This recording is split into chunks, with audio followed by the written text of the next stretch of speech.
The rain had been threatening all evening, hovering in those heavy gray clouds that turned the autumn sky into something dark and uncertain. Emma Chen wiped down the last booth near the window of the Crossroads diner, her reflection staring back at her from the glass. Tired eyes, hair pulled back in a practical ponytail, and the kind of exhaustion that came from working double shifts 3 days in a row. It was nearly 10 o'clock on a Tuesday night, and the diner sat on the edge of everything. To the east, the city lights glowed like distant promises. To the west, nothing but highway stretching into darkness and the kind of small towns that people passed through but never really saw.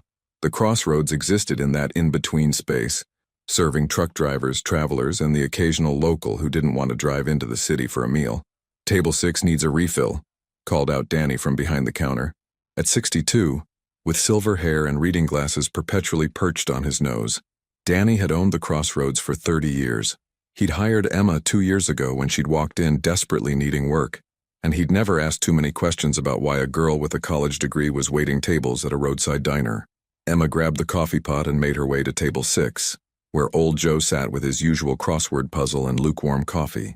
He came in every Tuesday and Thursday ordering the same thing, black coffee and apple pie, and never caused any trouble. "Thanks, sweetheart," Joe muttered, not looking up from his puzzle. 7 letters, to make amends. Starts with R. "Rectify," Emma said automatically, pouring his coffee with the practiced ease of someone who'd done this thousands of times. Joe's pencil scratched against the paper. "Smart girl. Wasting your time here." Emma didn't respond. Everyone had an opinion about what she should be doing with her life, but none of them knew about the stack of bills on her kitchen table, the collection notices, or the debt that her father had left behind when he died 18 months ago. Nobody knew about the sleepless nights or the calculations she did constantly in her head. How many shifts to pay rent? How many to cover the minimum payment? How many until she could finally breathe? The bell above the door chimed, pulling Emma from her thoughts. She glanced up and her practiced smile froze. 3 men walked in, and they didn't belong here. Emma had worked at the Crossroads long enough to recognize the types who came through. Truckers had a certain weariness, a road-worn quality. Travelers moved with purpose or exhaustion. Locals had familiarity in their steps. These men had something else entirely, an energy that made the air feel heavier, made her instincts scream that something was different. The first man through the door was older, maybe 50, with iron gray hair and an expensive coat that seemed out of place in a roadside diner. He moved like someone accustomed to people stepping aside for him. The second was younger, built like he spent serious time in a gym, with watchful eyes that scanned the entire diner in seconds. He positioned himself near the door almost automatically, but it was the third man who made Emma's breath catch. He couldn't have been older than 32 or 33, tall with dark hair, and the kind of face that would have been handsome if it weren't for the cold calculation in his dark eyes. He wore a charcoal suit that probably cost more than Emma made in 3 months, and he moved with a quiet confidence that suggested he'd never had to raise his voice to be obeyed. Danny's face had gone pale behind the counter. Emma saw his hand tremble slightly as he set down the glass he'd been cleaning. The diner had 5 other customers besides old Joe. A young couple in booth 3 went silent. A businessman at the counter suddenly became very interested in his phone. Even the kitchen sounds seemed to quiet, as if the whole building was holding its breath. The man in the charcoal suit, he had to be the leader, let his gaze sweep across the diner with the casualness of someone taking inventory. His eyes passed over Emma without interest, dismissed the other customers, and then locked onto booth 7 in the far corner. Emma had barely noticed the man sitting there. He'd come in about an hour ago, ordered coffee he hadn't touched, and had been staring at his phone with the kind of intensity that suggested he was waiting for something.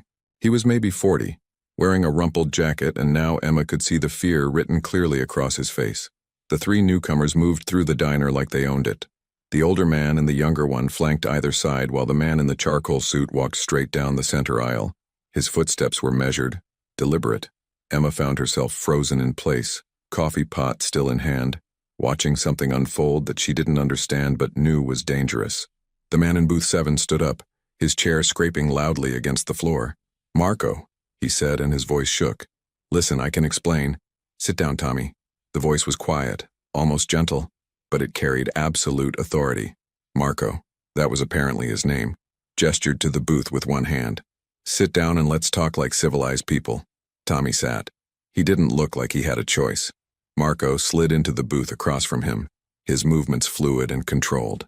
The older man remained standing a few feet away, hands clasped in front of him. The younger one stayed near the door, but Emma could see him watching everything, including her. "I'm going to need you to step back," Danny said quietly beside her. Emma jumped. She hadn't heard him approach. His hand was gentle but firm on her elbow, guiding her back toward the counter. "Just let them be." "Who are they?" Emma whispered, even though she thought she might already know. "You didn't grow up in this area without hearing stories, without knowing that certain families ran certain businesses, and those businesses weren't always legal. Nobody you want to know," Danny murmured. "Just stay back here and stay quiet." But Emma couldn't look away. From her position behind the counter, she had a clear view of booth 7. Marco sat with perfect posture, his hands folded on the table, while Tommy looked like he might be sick. "You've been avoiding our calls, Tommy." Marco's voice was conversational, like they were discussing the weather. "That's disrespectful. We had an agreement." I know, I just..." Tommy's words tumbled out fast, desperate. "I needed more time. The money's coming, I swear. I just need another week." "We've had this conversation before." Marco leaned back slightly, and somehow that casual movement felt more threatening than any aggressive gesture. 3 weeks ago, you needed another week. 2 weeks ago, you needed another week. At some point, Tommy, people start to think you're not serious about your commitments."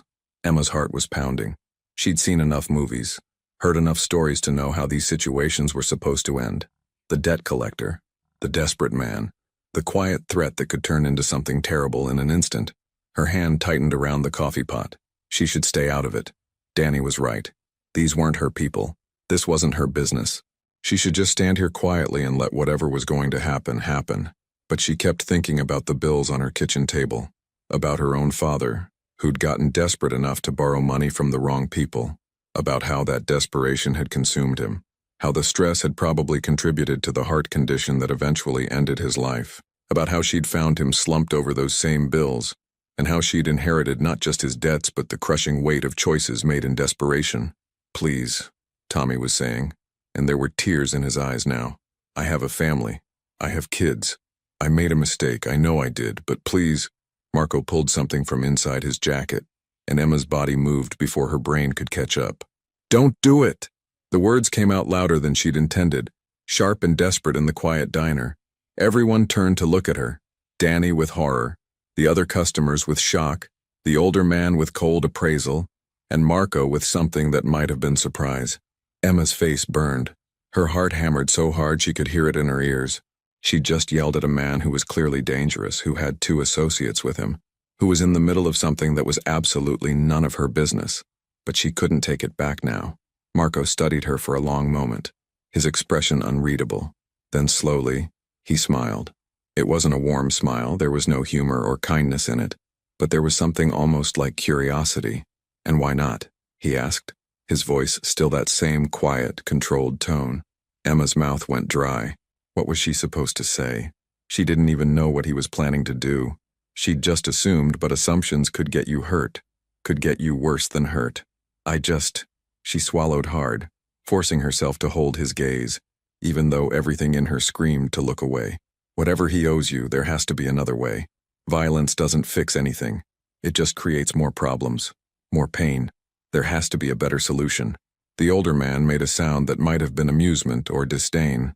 The younger one near the door shifted slightly, his attention now fully on Emma like she'd become a potential threat. But Marco just kept looking at her with that same enigmatic expression. "You think you know what I'm doing here?" "I think I know desperation when I see it," Emma said, surprised by the steadiness in her own voice. "And I think I know that whatever happens in the next few minutes could destroy more than just one life. It could destroy families.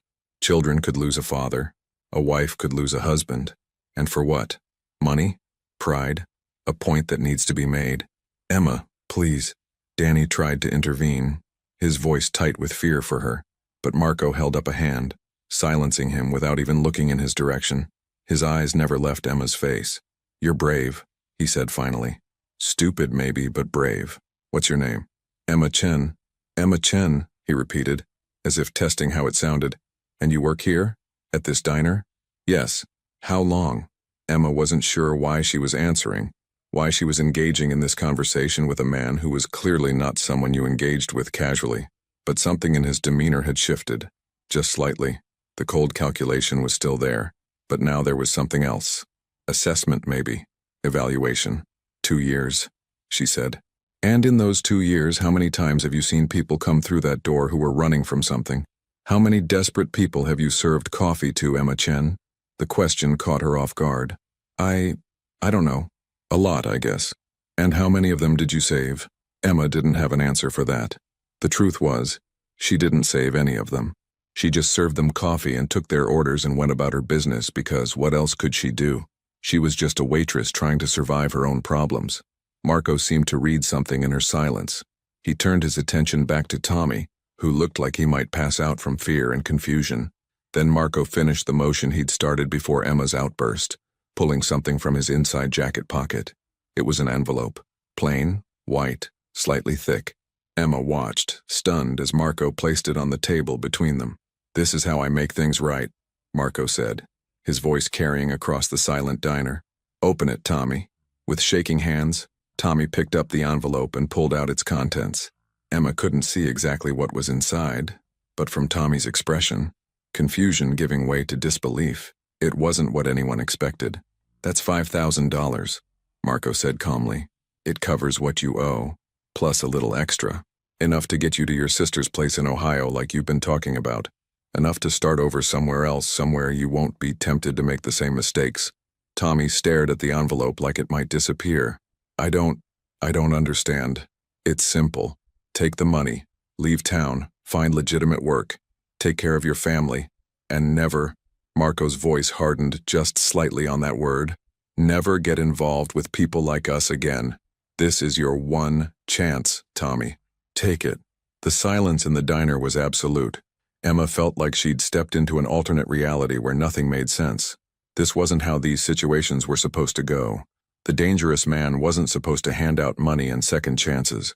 He was supposed to be the villain, and villains didn't do this. "I don't know what to say," Tommy whispered, tears now streaming freely down his face.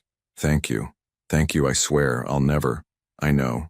Marco stood, adjusting his suit jacket with casual precision. "Because if I hear that you've gone back to your old habits, if I hear that you've borrowed money you can't pay back, if I hear that you've wasted this opportunity—" He didn't finish the sentence. He didn't need to. "Go home, Tommy, pack your family, be gone by morning." Tommy nodded rapidly, clutching the envelope like a lifeline. He slid out of the booth, moving carefully past Marco and the older man, then practically ran for the door. The younger man by the entrance stepped aside to let him pass, and then Tommy was gone, the bell chiming in his wake. Marco turned to face Emma again. Up close, she could see details she'd missed before. A small scar near his left eyebrow, the way his eyes weren't quite as cold as she'd first thought, the tiredness around them that suggested he didn't sleep well. "You asked why not," he said quietly, speaking only to her now. "You assumed I was here to hurt him, to frighten him, to make him pay in blood for his debts." Emma couldn't speak. She just nodded. "That's what everyone assumes," Marco continued, "because that's what people like me are supposed to do. That's the story everyone knows, the one that gets told over and over. The bad man doing bad things." He paused, and something flickered across his face.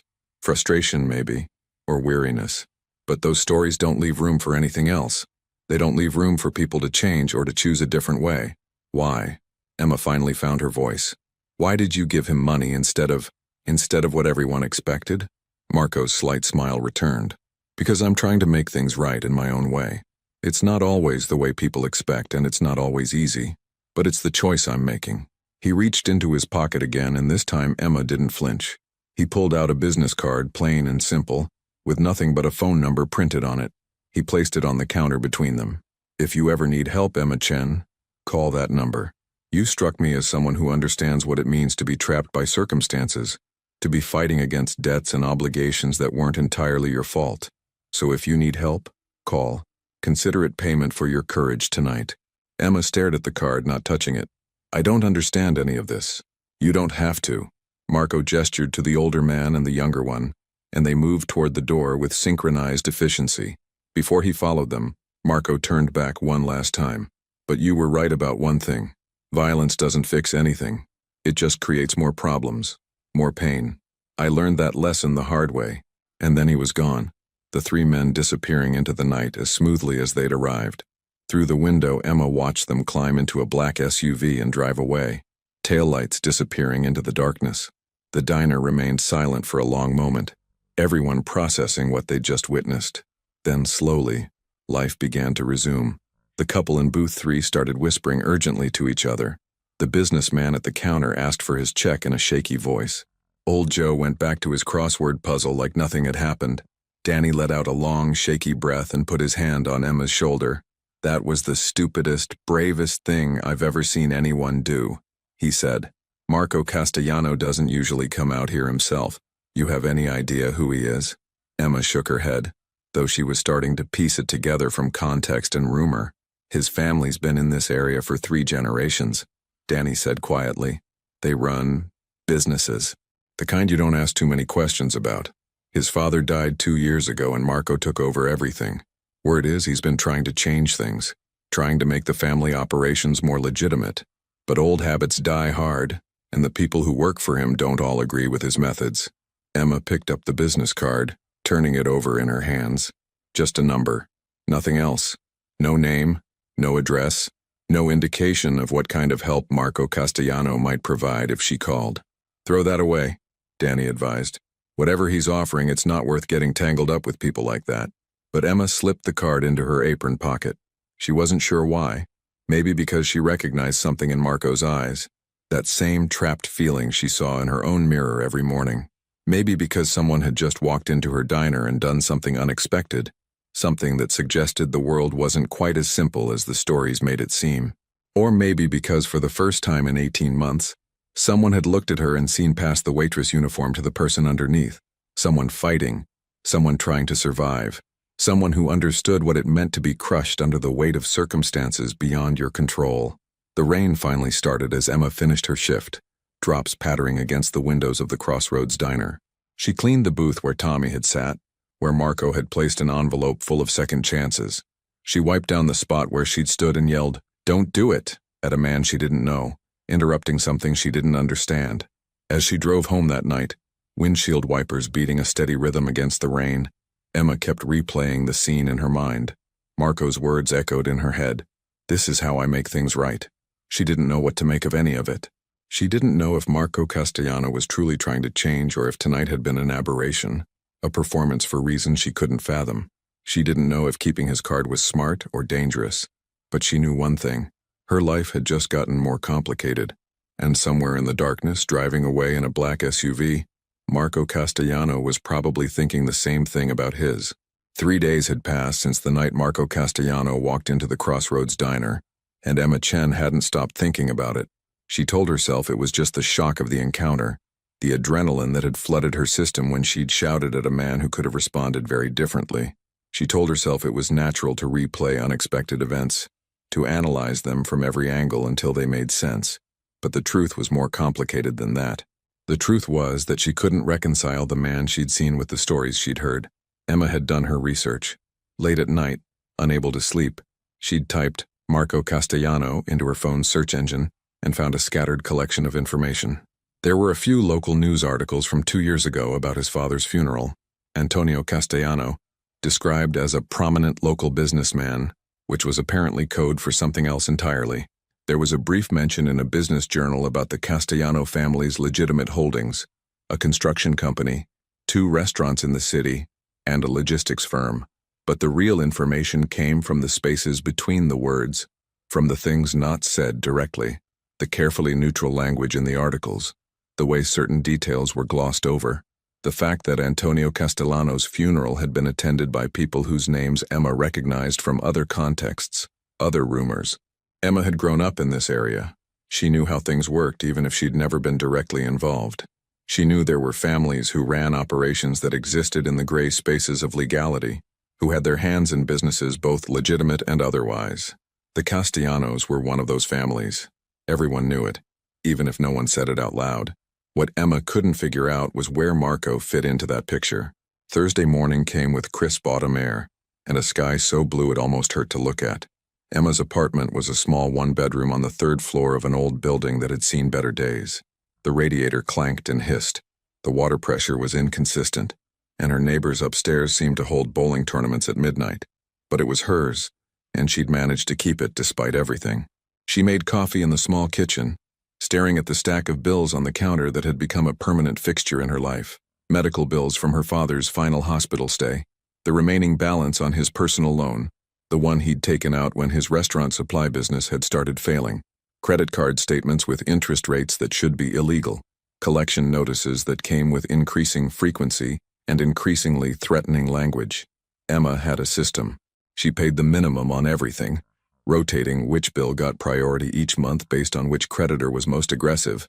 It was a juggling act, a constant calculation that left no room for error or unexpected expenses. One medical emergency, one car repair, one missed shift at work, and the whole precarious structure would collapse. She picked up one of the collection notices, this one from Apex Financial Services demanding $3,847.62 for her father's loan. The letter used phrases like final notice and legal action and immediate payment required. Emma had received 4 final notices from them in the past 6 months. Her phone buzzed with a text from Danny. Running late. Can you open this morning? Emma texted back her confirmation, finished her coffee, and got ready for work. She tried not to think about Marco Castellano's business card, still tucked in her wallet where she'd transferred it from her apron pocket. She tried not to wonder what would happen if she actually called that number. The Crossroads diner looked different in morning light. The harsh fluorescent lights that made everything look tired and worn at night were turned off, and natural sunlight streamed through the windows, making the red vinyl booths look almost cheerful. Emma went through her opening routine, starting the coffee, checking that the kitchen was stocked, setting up the register, with the practiced efficiency of someone who'd done this hundreds of times. The morning rush at the Crossroads wasn't really a rush. A few regulars came in for breakfast, construction workers heading to job sites, early shift nurses from the hospital 20 miles away, seniors who liked the early bird special. Emma moved between tables with coffee pot in hand, taking orders, delivering food, making small talk that required no real thought. It was almost 10 o'clock when the bell above the door chimed, and Emma looked up to see Marco Castellano walking in. He was alone this time. No older man with the expensive coat, no watchful younger man positioning himself by the door. Just Marco, dressed more casually than before in dark jeans and a charcoal sweater under a black jacket.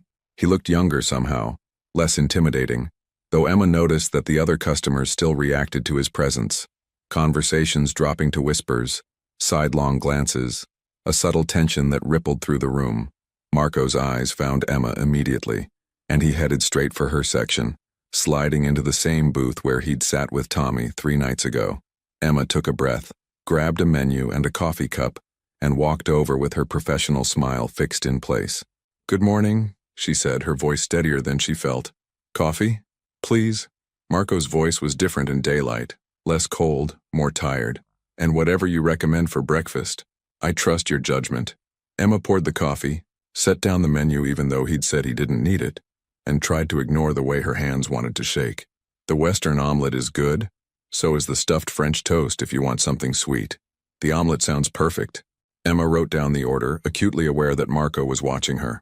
Not in a threatening way exactly, but with that same assessing look he'd given her 3 nights ago, like he was trying to figure something out.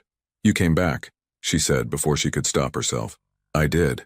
Marco wrapped his hands around the coffee cup and Emma noticed his knuckles were scarred, old wounds that had healed over long ago. "I wanted to see if you were okay. That took courage, what you did the other night. I wanted to make sure there weren't any repercussions." "Repercussions from who? You?" A slight smile touched Marco's lips. "Not from me, but word travels. People talk. I wanted to make sure no one gave you trouble for interfering in something that looked like my business." Emma glanced around the diner. The other customers were trying not to obviously stare, but she could feel their attention. "So far, the only trouble has been everyone asking me questions I can't answer." "What kind of questions?" "Mostly variations of 'do you know who that was' and 'what were you thinking?'" Emma surprised herself by being honest with him. Maybe it was the morning light making everything feel less dangerous, or maybe it was the tiredness in his eyes that made him seem more human. "Danny thinks I'm crazy. The breakfast regulars think I'm brave or stupid depending on who you ask." "And what do you think?" Emma considered the question.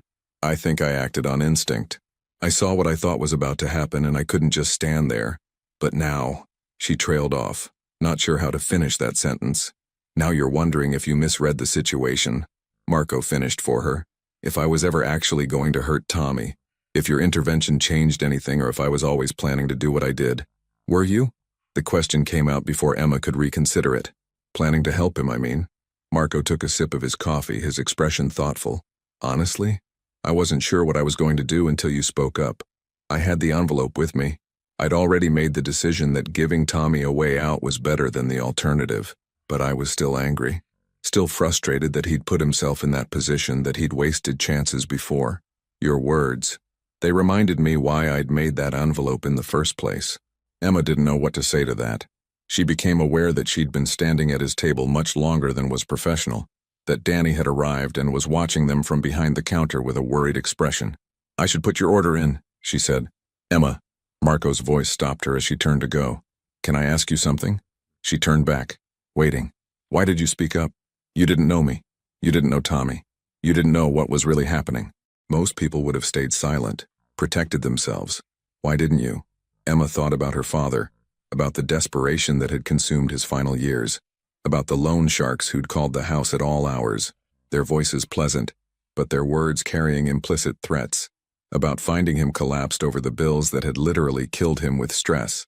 Because I've seen what desperation does to people, she said quietly. I've seen how the fear of owing money, of not being able to pay, can destroy someone from the inside out. And I guess I thought, if there was even a chance I could prevent that from happening to someone else, I had to try. Something shifted in Marco's expression. Recognition, maybe, or understanding. You've dealt with this personally. It wasn't a question. But Emma nodded anyway. My father. He made some poor financial decisions when his business started failing. By the time I realized how bad it had gotten, he was already... She stopped, not wanting to share more. Not with this man who was still essentially a stranger, regardless of how human he seemed in the morning light. I'm sorry, Marco said, and he sounded like he meant it. That's a heavy burden to carry. We all have our burdens. Yes, Marco agreed, his voice carrying a weight that suggested his own burdens were substantial. We do.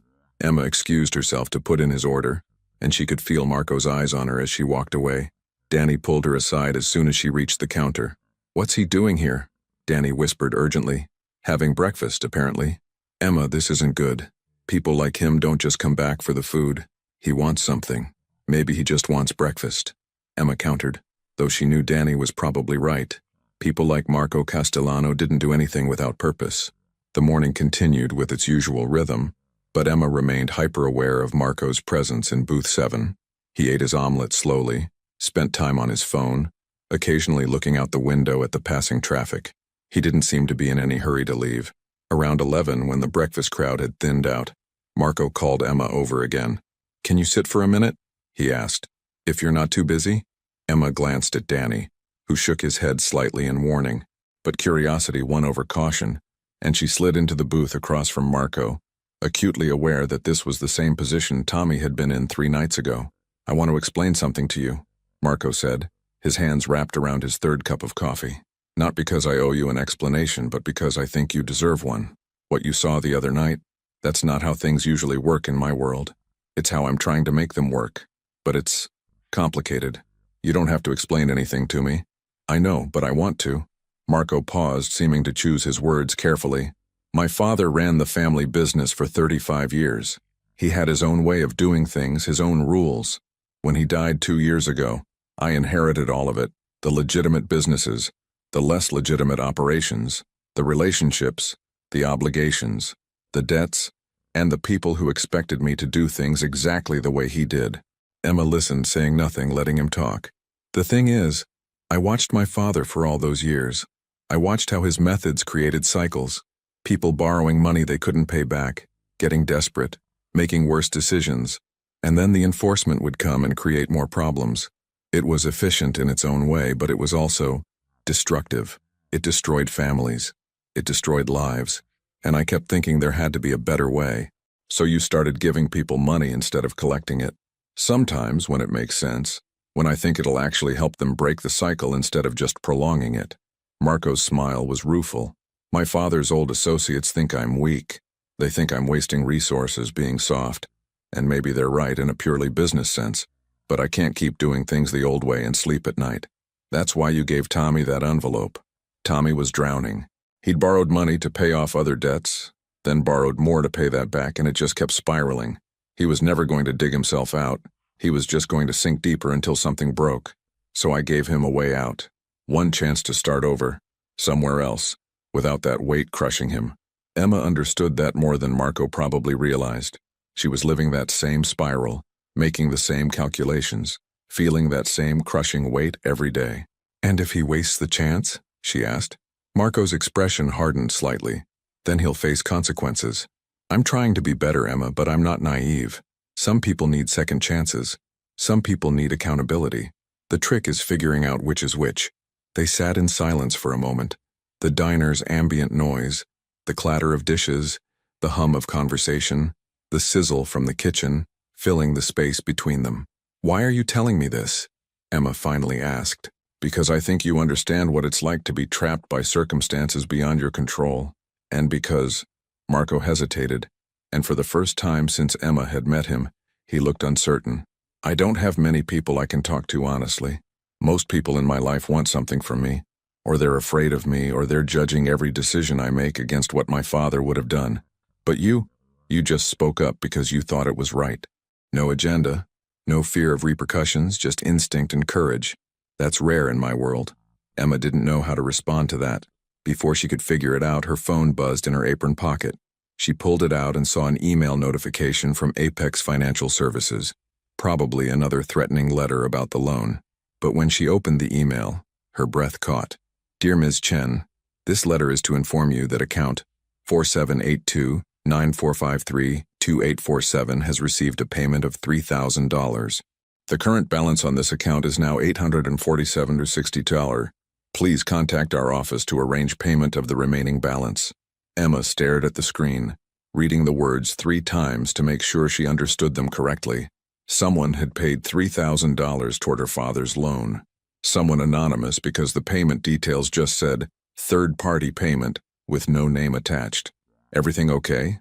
Marco asked. Noticing her expression, Emma looked up at him, her mind racing. $3,000. The exact amount she'd been desperately trying to figure out how to pay. The amount that kept her awake at night doing impossible math. And it had appeared out of nowhere, right after Marco Castellano had walked back into her life. "Did you do this?" The words came out sharper than she intended. Marco's face was carefully neutral. "Do what?" "Don't." Emma's hand tightened on her phone. "Someone just paid a significant amount toward my father's loan, anonymously. And you show up here talking about how you help people by giving them chances, and I'm supposed to believe that's a coincidence?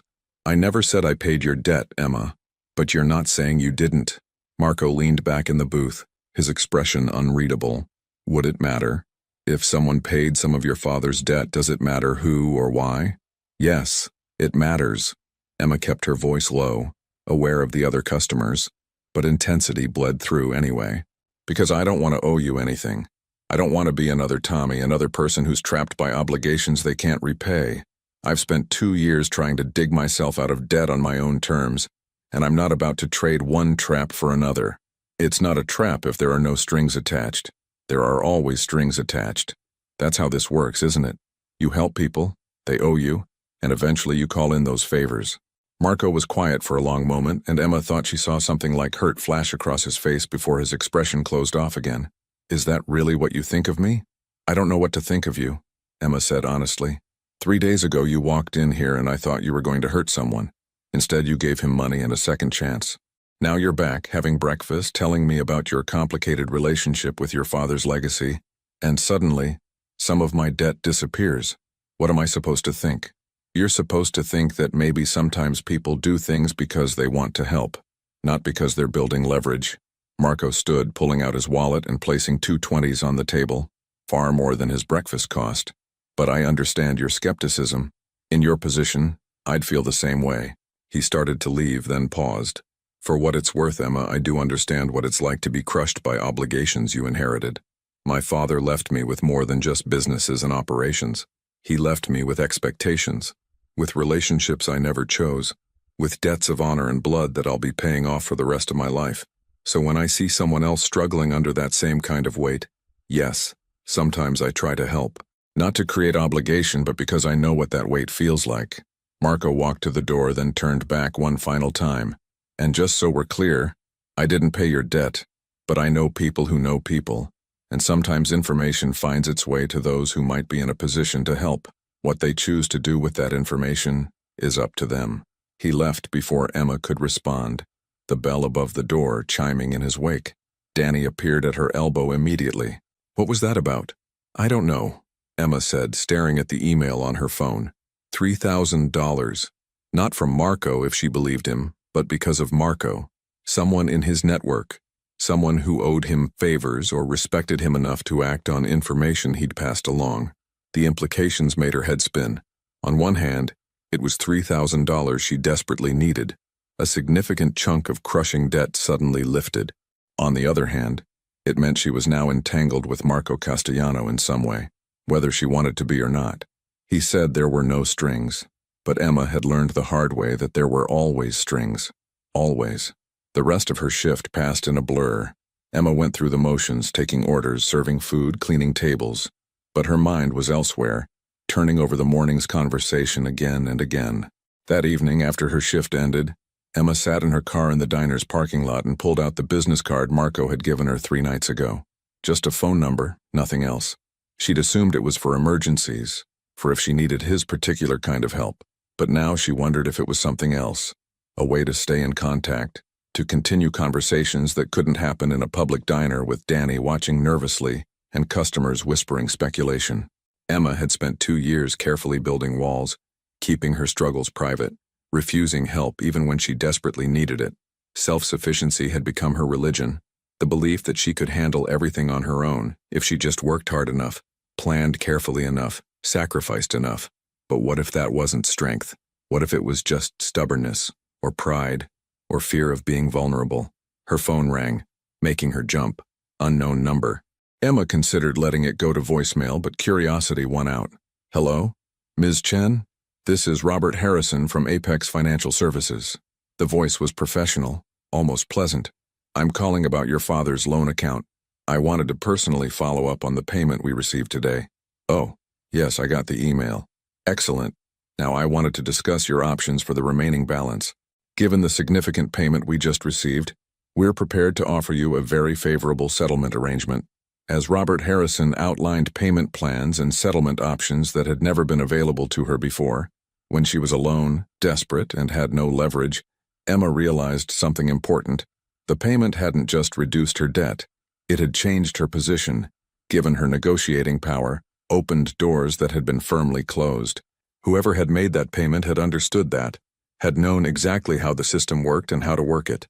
Emma arranged a payment plan she could actually manage, ended the call, and sat in her car as the autumn afternoon faded into evening. The Crossroads Diner's neon sign flickered on, casting red and blue light across the parking lot. Her phone buzzed with a text from an unknown number. I hope today brought you some relief. Sometimes the heaviest burdens are the ones we carry alone. You don't have to. Emma stared at the message for a long time. She should delete it, should ignore it, should maintain the careful distance she'd been trying to preserve. But instead, she found her fingers typing a response. Why are you doing this? The answer came quickly. Because someone should have done it for me, and because you had the courage to speak up when it mattered. That deserves something in return. I don't want to owe you anything. You don't. Consider it a gift. Or better yet, consider it what it is. Someone who understands using the resources they have to help someone who needs it. No strings, no obligations, just one person helping another. Emma wanted to believe that. She wanted to believe that someone like Marco Castellano could make grand gestures without expecting anything in return. That help could come without hidden costs. But life had taught her to be suspicious of easy answers and generous gifts. Still, as she drove home that evening, she found herself thinking about what Marco had said about his father's legacy, about trying to break cycles, about choosing a different way even when everyone expected you to follow the old path. Maybe he was lying. Maybe this was all part of some larger game she didn't understand. Or maybe, and this possibility both frightened and intrigued her, Marco Castellano was exactly what he appeared to be, a man trying to be better than he was raised to be, struggling against expectations and obligations, looking for allies in unexpected places. Emma's apartment felt different when she walked in that evening. The stack of bills on her kitchen counter was still there, but it felt less suffocating. The collection notices were still urgent, but she now had a plan to address them. The weight hadn't disappeared, but it had shifted, become more manageable. She made dinner, ate while standing at her small kitchen window, watching the city lights in the distance, and thought about the strange turn her life had taken. 3 days ago, she'd been a waitress serving coffee and avoiding complications. Now she was entangled, however loosely, with a man who existed in the gray spaces between legal and illegal, who seemed to be fighting his own battles while trying to help her with hers. Emma pulled out her laptop and did more research, digging deeper into the Castellano family history. She found articles about Antonio Castellano's business empire, about his reputation as someone you didn't cross. She found obituaries that spoke in coded language about his community influence and local prominence. She found a few photos of a young Marco standing beside his father at various events, always in the background, always watching. But she also found newer articles from the past 2 years since Marco had taken over. A piece in the local business journal about the Castellano Construction Company, winning contracts through competitive bidding rather than intimidation. An announcement about the family's restaurants implementing new labor practices and benefits for workers. Small things, maybe, but they suggested change, effort, intention. Emma thought about her father, about the choices he'd made when desperation had cornered him, about how he'd borrowed from the wrong people because the right people wouldn't lend to someone whose business was failing, about how the system was designed to keep people trapped, to extract maximum value from their desperation. What if Marco was trying to change that system from the inside? What if his efforts to give people second chances, to offer help instead of enforcement, were genuine attempts at reform? Or what if Emma was being naive, seeing what she wanted to see because the alternative, that she was now indebted to a dangerous man, was too frightening to accept? Her phone buzzed with another text from Marco. "I know you're overthinking this. I know you're probably researching me, trying to figure out my angle. That's smart. But sometimes things are simpler than they appear. Get some rest, Emma. Tomorrow is another day." Emma typed and deleted 3 different responses before finally settling on, "Good night, Marco." His reply was immediate. "Good night." And Emma? "Thank you." For what? For reminding me why I'm doing this. For speaking up when you didn't have to. For being exactly who you are. Emma set her phone down and stared at it like it might suddenly make sense. None of this made sense. The dangerous man who gave second chances. The anonymous debt payment that came with no strings. The text messages that felt too personal, too honest, too human. But as she got ready for bed that night, Emma found herself thinking that maybe the world was more complicated than the simple stories suggested. Maybe people weren't just heroes or villains. Maybe they were all somewhere in between, trying their best with imperfect information and inherited burdens, looking for ways to be better than they were raised to be. Emma fell asleep with Marco's words echoing in her head. Sometimes the heaviest burdens are the ones we carry alone. You don't have to. For the first time in 2 years, she wondered if that might be true. 2 weeks had passed since Marco Castellano had walked back into Emma Chen's life, and in that time, their relationship had developed into something neither of them had quite expected. A cautious friendship built on mutual understanding and shared burdens. Marco had become a regular at the Crossroads Diner, stopping by 2 or 3 times a week, always sitting in booth 7, always during Emma's shifts. They talked about nothing important at first, just surface conversations about the weather, the news, the quality of Danny's apple pie.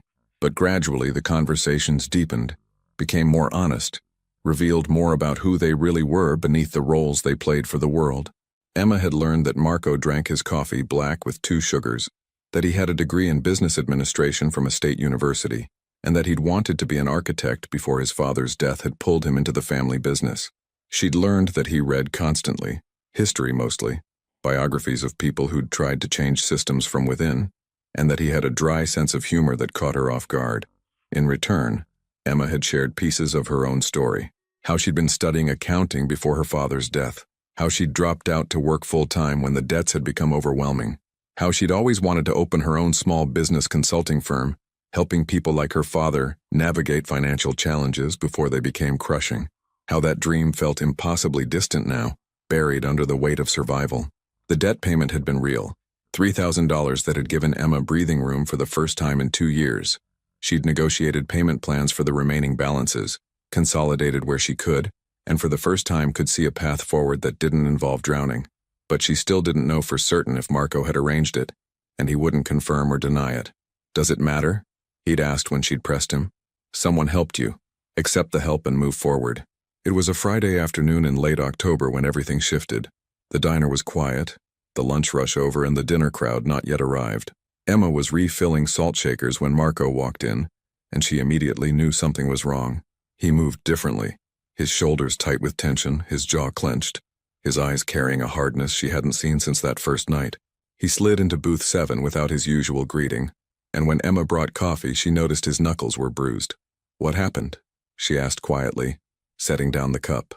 Marco stared at the coffee for a long moment before responding. Had a meeting this morning. It didn't go well. Are you okay? Physically? Fine. Otherwise? He gave a humorless laugh. That's complicated. Emma glanced around the diner. Only 2 other customers, both absorbed in their phones. Danny was in the back office doing paperwork. She made a decision and slid into the booth across from Marco.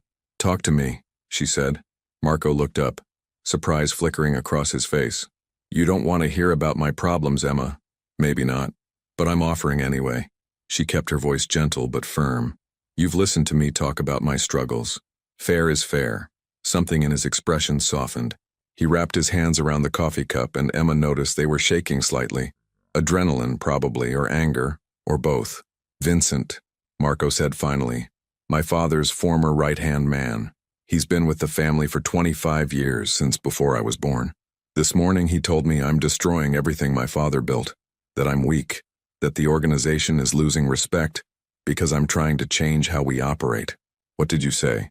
I told him that respect built on fear isn't real respect, that my father's methods created enemies and cycles that never ended, that I'm not interested in running the same operation he ran. Marco's voice was controlled, but Emma could hear the frustration beneath it. He said I'm naive, that the world doesn't work the way I want it to, that people like us don't get to choose to be better. We are what we are, and pretending otherwise is dangerous. Emma absorbed this, thinking about what she knew of Marco's situation. And the bruised knuckles? He got aggressive, I responded.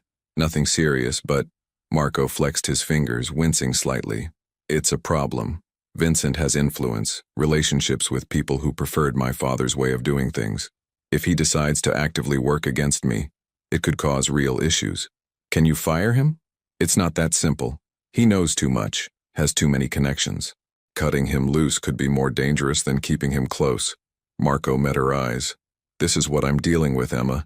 Every day trying to change things while fighting against people who have more experience, more ruthlessness, more willingness to do whatever it takes. Sometimes I wonder if Vincent's right, if I'm being naive, if change is even possible. Emma thought about her own struggles, about how many times she'd wondered if digging out of debt was possible, if she'd ever escape the cycle her father had left her in. Being naive and being hopeful are different things, she said carefully. Naive means you don't understand the obstacles. Hopeful means you understand them but believe you can overcome them anyway. Which one are you? Marco considered this. I want to be hopeful, but some days the obstacles feel overwhelming. Welcome to being human, Emma said with a slight smile. That's what hope feels like. It's not easy confidence. It's choosing to believe in possibility even when everything suggests you should give up. Is that what you do? With your debts, your situation? Every single day. Some days I believe I'll get out from under it all. Other days I just focus on making it through the shift without breaking down. But I keep going because the alternative is giving up, and I've seen what giving up looks like. She paused. My father gave up. Near the end he stopped fighting, stopped believing things could get better. That's what killed him as much as the heart condition. He lost hope. Marco's expression was intent, absorbing her words. I'm sorry. That must have been devastating to witness. It was, but it also taught me something important, that hope is a choice. It's not something that just exists or doesn't exist. It's something you have to actively choose, every day, sometimes every hour. Emma surprised herself with how honest she was being. So when you ask if you're being naive for trying to change things, I think the better question is, are you choosing hope? Because if you are, that's not naive, that's brave. They sat in silence for a moment, the afternoon light streaming through the diner windows, casting long shadows across the worn tabletops. Tell me about your father, Emma said suddenly. Not the public version, not the businessman version. Tell me who he really was. Marco looked startled by the question. Why? Because I think you need to talk about it. And because if you're fighting against his legacy, it might help to remember that he was a person, not just a set of expectations. Marco was quiet for so long that Emma thought he might not answer. Then slowly he began to speak. My father was complicated. He could be generous. He paid for neighborhood kids to go to college, made sure elderly residents had their heat paid in winter, showed up at community events. But he was also ruthless when he felt it was necessary. He believed in loyalty above everything else, and he demanded absolute obedience from people who worked for him. Marco's voice was distant, remembering. He loved my mother completely. When she died from cancer when I was 16, something in him hardened. He became colder, more calculating, less interested in the community aspects of what he did and more focused on power and control. That must have been hard on you. It was. I watched him become someone different, someone harder, and I watched how that hardness affected everyone around him. The people who worked for him, the people who owed him, even me. Marco's jaw tightened. He had expectations. I was supposed to follow in his footsteps exactly, no questions, no modifications. When I suggested different approaches, he saw it as disrespect. When I questioned methods, he saw it as weakness. But you weren't weak, Emma observed. You were thinking critically. He didn't see it that way. The last real conversation we had before he died was an argument about exactly this, about whether change was possible, whether we could evolve the family operations into something more legitimate. He told me I was living in a fantasy, that the world didn't work the way I wanted it to. Those are almost exactly the words Vincent used today. I know. Marco's smile was bitter. Vincent learned from the best. He's essentially continuing my father's arguments, using his logic, his worldview. In a way, Vincent is more my father's son than I ever was. Emma reached across the table and touched Marco's hand briefly. A gesture of comfort, nothing more. Your father was wrong. The world works however we make it work. Systems only exist because people maintain them. If enough people decide to change, the system changes. It's not easy, and it's not quick, but it's possible. You sound very certain about that. I have to be.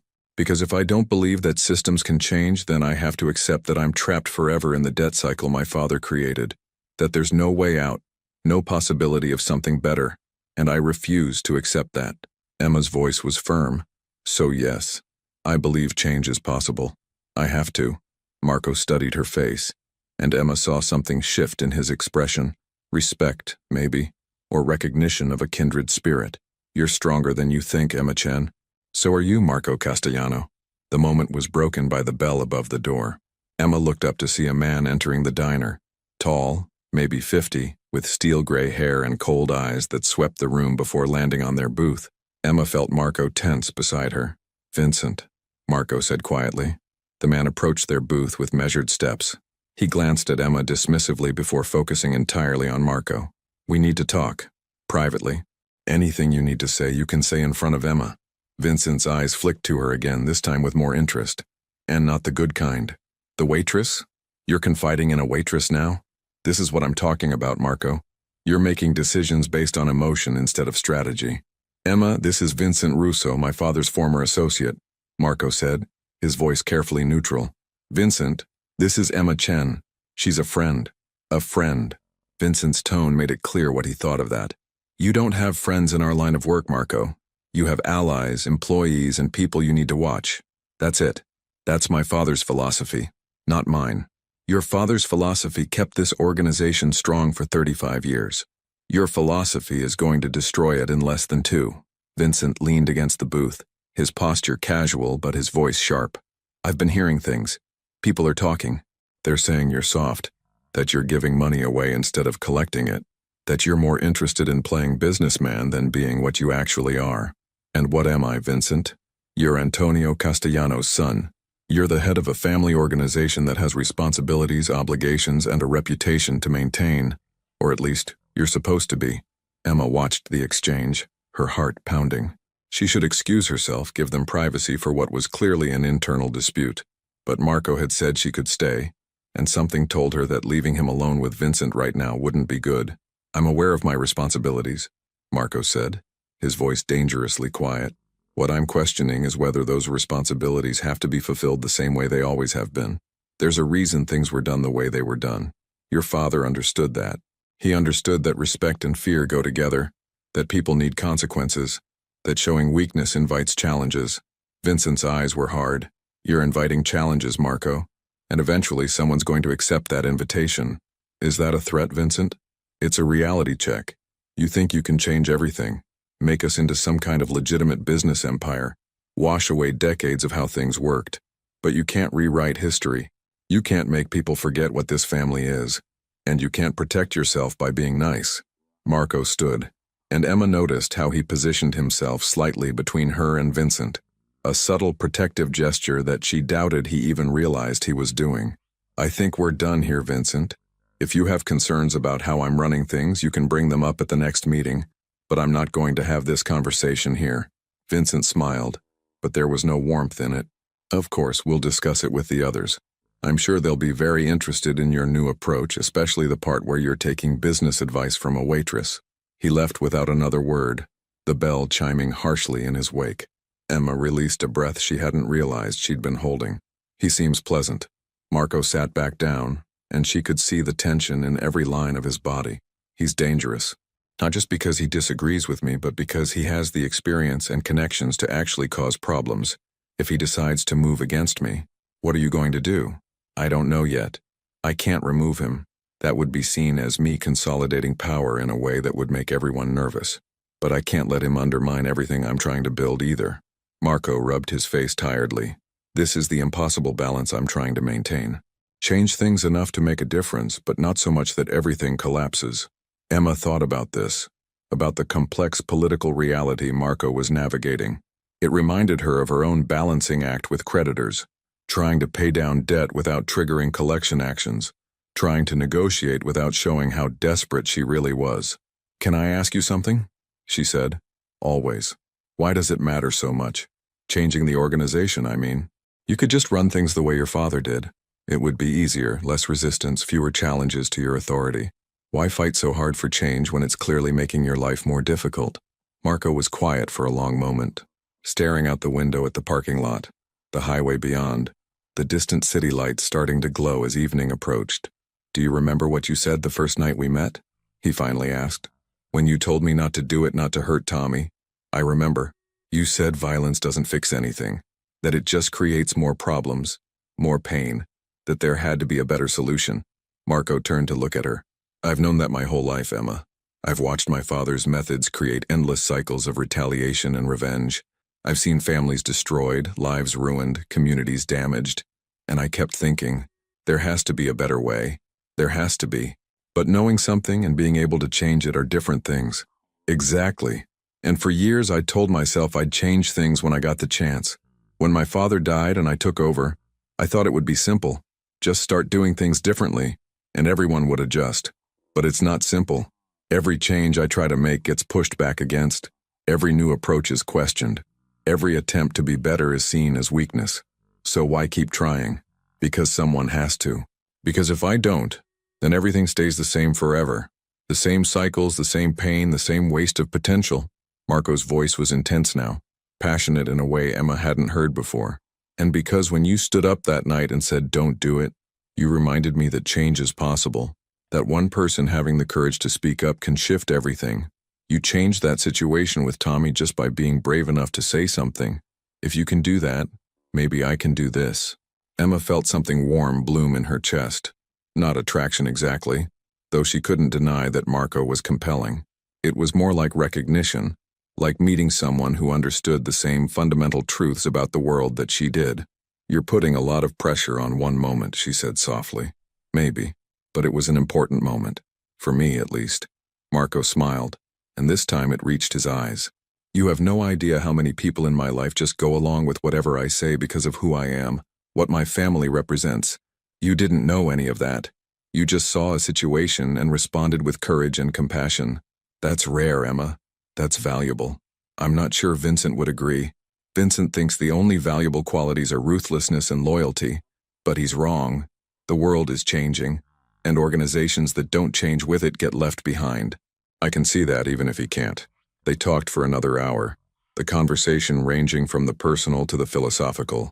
Marco told her more about his attempts to legitimize the family businesses, about the construction company he was trying to grow through honest bidding instead of intimidation, about the restaurants he wanted to make into genuine community gathering places instead of fronts for other activities. Emma shared more about her father's business, about how it had failed not because he wasn't good at what he did, but because he couldn't compete with larger suppliers who had advantages he couldn't match, about how desperation had driven him to make choices that had ultimately destroyed him. He wasn't a bad man, Emma said, her voice thick with emotion. He was just trapped by circumstances, trying to survive in a system that wasn't designed for people like him to succeed. That's what I'm trying to change, Marco said. Systems that trap people, that leave them no good choices. If I can make even a small dent in that, then all of this struggle is worth it. As the evening shift began and other customers started arriving, Emma excused herself to work, but she remained aware of Marco in booth 7, watching him take phone calls and respond to texts with the weight of leadership evident in every gesture. Around 8 o'clock, Danny approached her at the counter. "You're getting too close to him," he said quietly. "We're just talking." Emma, men like Marco Castellano don't just talk to people. Everything is transactional in their world. Everything. Danny's voice was worried, fatherly. "I've seen this before. They seem charming, they seem genuine, and then suddenly you're in deeper than you realized and there's no easy way out. It's not like that." "Are you sure? Because from where I'm standing, you're spending an awful lot of time with someone who exists in a world you don't understand. And that's dangerous." Emma wanted to argue, but she couldn't entirely dismiss Danny's concerns. He was right that she didn't fully understand Marco's world. Right that there were probably aspects of his life and business that she wasn't seeing. But she also believed that Marco was genuinely trying to change, genuinely struggling with the same kind of existential questions about choice and destiny that she faced every day. "I'm being careful," she promised Danny, "but I also think he needs someone who sees him as a person, not just as Antonio Castellano's son or the head of an organization. Everyone in his life wants something from him, or judges him against impossible standards. Maybe just being a friend is enough." Danny didn't look convinced, but he nodded and went back to the kitchen. When Marco finally left around 9 o'clock, he stopped by the counter where Emma was sorting receipts. "Thank you," he said quietly, "for listening, for understanding, for not judging." "Same to you." "I mean it, Emma. He paused, seeming to search for words. "You're helping me more than you know. Just by being you, by asking questions, by believing change is possible. That matters." After he left, Emma found an envelope tucked under his coffee cup. Inside was a note and a business card. Not his usual card with just a phone number, but an actual business card for Castellano Construction Company, with a name, Sarah Mitchell, HR Director. The note read, "Sarah handles hiring for all our legitimate businesses. If you're serious about getting back into accounting or business consulting, she might have opportunities. No obligations, no strings, just a chance if you want it. Think about it." Emma stared at the card for a long time. Another gesture, another offer of help. Marco insisted there were no strings, no obligations, but Emma couldn't help feeling that with each kindness, each moment of connection, invisible threads were being woven between them. The question was whether those threads were trapping her or simply connecting her to possibilities she'd thought were lost forever. That night, alone in her apartment, Emma researched Castellano Construction Company. It was legitimate, licenses current, contracts public record, employees with standard benefits and protections. If she called Sarah Mitchell, she might actually find a path back to the career she'd abandoned, the dreams she'd shelved. But accepting that opportunity meant accepting help from Marco, meant acknowledging the relationship they were building, meant stepping closer to a world she didn't fully understand. Emma fell asleep with the business card on her nightstand and Marco's words echoing in her head. "Change is possible. I have to believe that." She was starting to believe it too. The question was what that belief would cost her, and whether the price would be worth paying. The call came at 2 in the morning on a Tuesday. Emma fumbled for her phone, heart pounding, knowing that nothing good happened at this hour. "Emma, it's Marco. Don't go to work today. Stay home. Lock your doors." She sat up, suddenly wide awake. "What's happening?" "Vincent made his move. He's trying to force me out and he knows we've been talking. I can't explain everything right now, but please, stay away from the diner today. I don't want you caught in the middle of this." The line went dead before Emma could respond. She didn't go back to sleep.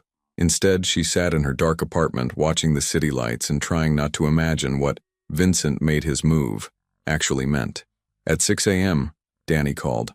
"The diner's closed today," he said, his voice shaken. "Some men came by last night asking questions about you and Marco. I told them you're just a waitress, that whatever they think is happening isn't. But Emma," these weren't friendly questions. Fear crystallized in Emma's chest. She'd known getting close to Marco carried risks, but understanding that abstractly was different from having dangerous men asking about her specifically. Her phone buzzed constantly throughout the morning. Texts from Marco checking that she was safe. Updates that didn't really explain anything. Then, around noon, a longer message. "Vincent thought he could pressure me by threatening people I care about. He was wrong. I've spent 2 years building relationships with people who want change as much as I do, including some in law enforcement who are tired of the old ways. Vincent's been running illegal operations I knew about but was documenting. This morning I handed that evidence over. He's finished. The organization is mine. Completely now. But I've made enemies. Real ones. I'm sorry you got pulled into this." Emma read the message 3 times. Marco had outmaneuvered Vincent without resorting to the violence everyone expected. He'd used strategy, evidence, and cooperation with authorities. Exactly the kind of change he'd talked about wanting to implement. But at what cost? Another text arrived. "Can we meet? Somewhere public. I need to explain everything, and I need to make sure you're truly safe." They met at a coffee shop in the city, far from the diner, far from anywhere connected to Marco's usual world. He looked exhausted, his suit wrinkled, shadows under his eyes that suggested he hadn't slept in days. "I'm sorry," were his first words. "I never wanted you involved in this. Vincent saw that we'd become friends, saw that I valued your perspective, and he thought he could use that as leverage. He was going to threaten you to get to me. But he didn't," Emma said quietly, "because you moved first. I had to. The evidence I'd been gathering, Vincent's activities, the illegal operations he was running behind my back while claiming he was following my father's legacy. It was insurance.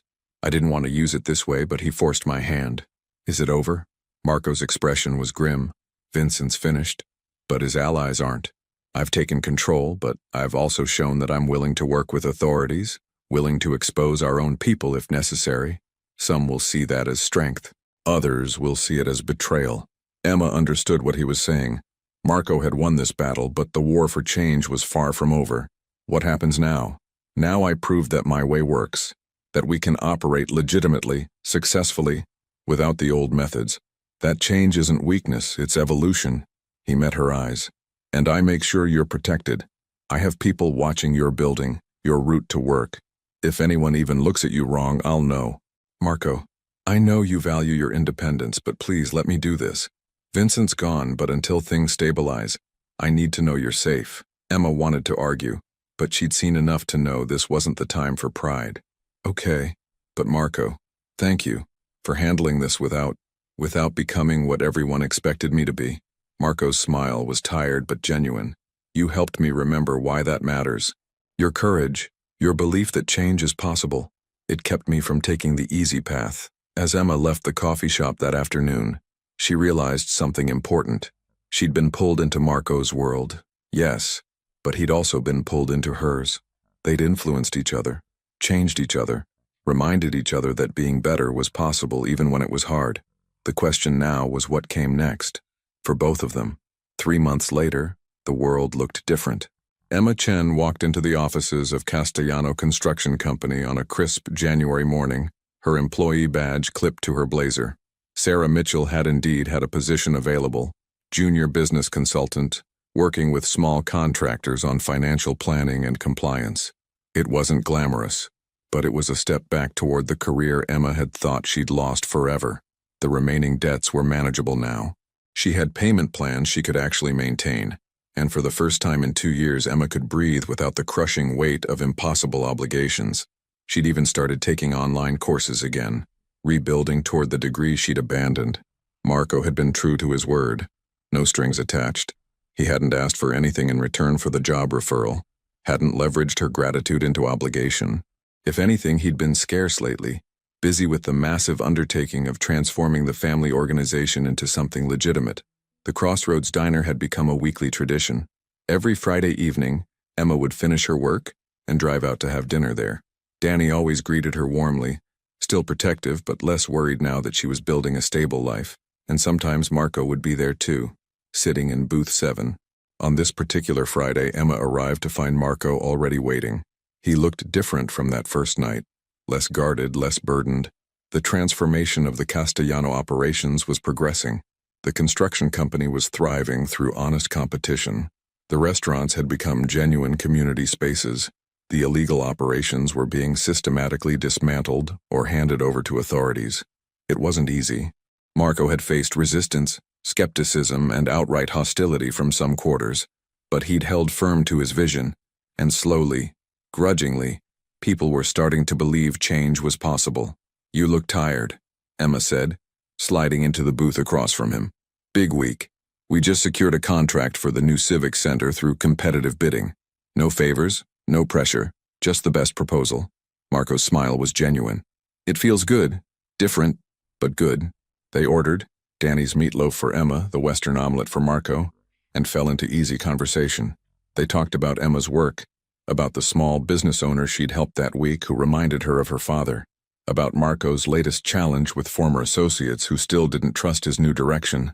"Sometimes I wonder what my father would think," Marco admitted. "Whether he'd be disappointed in how I've changed things or if maybe deep down, he wished he could have made different choices." "I think about my father too," Emma said.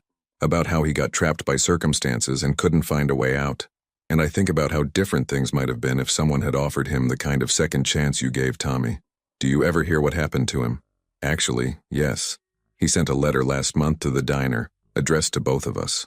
He's working at his brother-in-law's auto shop in Ohio. His kids are in good schools. He wanted us to know he hasn't forgotten the gift he was given." Marco nodded, something like satisfaction in his expression. "That's what I'm trying to build. A system where people get chances instead of just consequences, where help is available before desperation drives bad decisions." Their food arrived, and they ate in comfortable silence for a while. Then the bell above the door chimed and a young woman walked in, nervous, glancing around like she wasn't sure she belonged there. She approached their booth hesitantly. "Excuse me," she said, her voice shaking. "Are you Marco Castellano?" Marco's posture shifted slightly, alert but not defensive. "I am. Can I help you?" "My name is Jessica Torres. My brother, he borrowed money from someone. Now they're saying he owes 3 times what he borrowed, and if he doesn't pay by Monday, they're going to—" She stopped, tears welling in her eyes. "I heard you might be able to help, that you're different from the others." Emma watched Marco's face, saw the moment of decision. This was what he'd been working toward, building a reputation not as someone to fear, but as someone who helped break cycles instead of perpetuating them. "Sit down," Marco said gently, gesturing to the space beside Emma. "Tell me everything and let's see what we can do." As Jessica poured out her story, her brother's medical bills, the predatory lender, the exponentially growing debt, Emma caught Marco's eye. He smiled at her, a small private smile that acknowledged what they both understood. This was how real change happened. Not in grand gestures or dramatic confrontations, but in small moments of choosing compassion over cruelty, help over exploitation. When Jessica finished, Marco pulled out his phone and made a call. Emma listened as he spoke with someone about investigating the lender, about legal options, about resources available for people trapped in predatory lending situations. "We'll handle this," Marco told Jessica. "You and your brother won't face this alone. Give me until Monday." After Jessica left, tearfully grateful, Emma reached across the table and squeezed Marco's hand. "You're doing it. Actually changing things." "We're doing it," Marco corrected. "You reminded me why it matters. You showed me that courage doesn't require power. It just requires the willingness to speak up when it counts. And you showed me that people can change, that cycles can be broken, that hope isn't naive, it's necessary." They finished their meal as the evening settled in around them, 2 people who'd found unexpected friendship in the most unlikely circumstances. They'd both been carrying impossible weights, inherited debts, inherited expectations, inherited patterns that seemed unbreakable, but together they'd discovered something crucial. The heaviest burdens became lighter when shared. Change became possible when someone believed in it enough to try. And sometimes the most important thing you could do was simply have the courage to say, "There has to be a better way." Outside the Crossroads Diner, the neon sign flickered against the darkening sky. Inside Booth 7, Emma Chen and Marco Castellano sat talking about the future, about the business Emma wanted to build, about the community Marco wanted to create. about the lives they were both reconstructing from the pieces they'd been given. "This is how I make things right," Marco said quietly, echoing his words from that first night. "One person at a time, one choice at a time, one moment of choosing better over easier." Emma smiled. "And sometimes," she added, "all it takes is someone brave enough to say, 'Don't do it,' and someone wise enough to listen." They raised their coffee cups in a silent toast, to second chances, to courage, to change, and to the unexpected friendships that made impossible things feel possible after all. The end.